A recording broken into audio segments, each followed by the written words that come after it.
stay. Now honey, don't be late, I wanna be there when band starts playing. Remember when we get there, honey, 2 steps, I'm gonna have them all.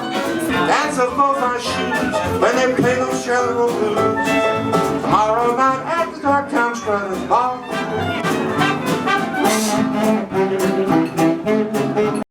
Hi, Steven Sorokoff here, and we're with Vince Giordano. I think I finally found an age-appropriate place for me because, well, I'm not born in the 20s or the 30s, but I love this music, and really, you must have a tremendous library of charts. I have over 60,000 charts. I have 2 houses in Brooklyn that just are just kind of creeping with music. I hope you have them digitally scanned and all. No, not yet. That'll take me for another. Vince's lifetime. That's the next lifetime. That's the guy who's going to take over after me. We're here with Will Freewald, and Will knows all about. Will is a musical historian. Listen to Vince.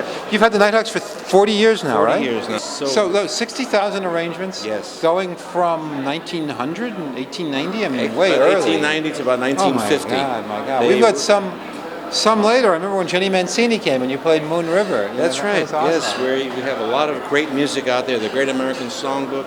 But nobody's done more than Vince to preserve the orchestrations of the great dance bands and jazz bands of the 20s, 30s, 40s, and it's stuff that would be landfill if it weren't for Vince. In fact, Vince, I had to interview him for a story in the Journal about a month ago, and I called him. I said, "Vince, where are you right now?" And he says he's in a where? You tell me where you were. I was in a warehouse out in Los Angeles with Michael Feinstein, going through about 240 boxes of music that he rescued, and I was just helping him sort and collate because it's important that we all help each other. And we found, some amazing stuff you were telling me. Yeah, we found 2 new Jerome Kern songs and a Gershwin manuscript with his writing on it.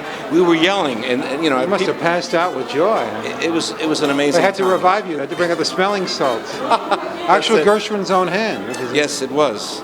So there's more stuff to be found out there.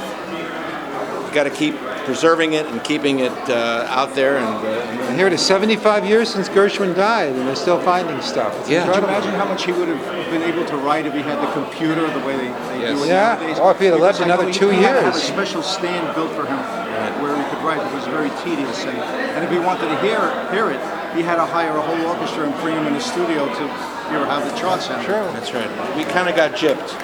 We wish Mr. Gershwin would have lasted another 90 years. That's my 2 cents about the whole thing.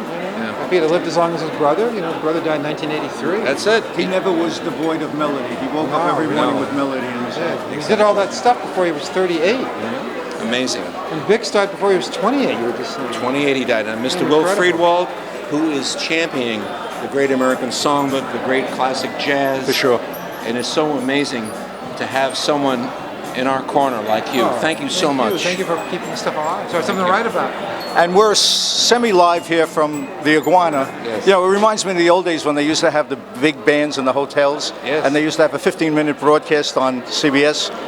Well, that's what you're hearing now. Vince has to do his own announcing. Well, let's do it. You could be the announcer. You know, that's what I was thinking when I was watching Now, this. from the hotel sheets. All right. From the IGUANA live, it's Vince Giordano. That's right. And the Nighthawks. Baruch. Mr. Wright or Ms. Wright, let's make it happen. You're out there. Come on, let's make it happen. You got it.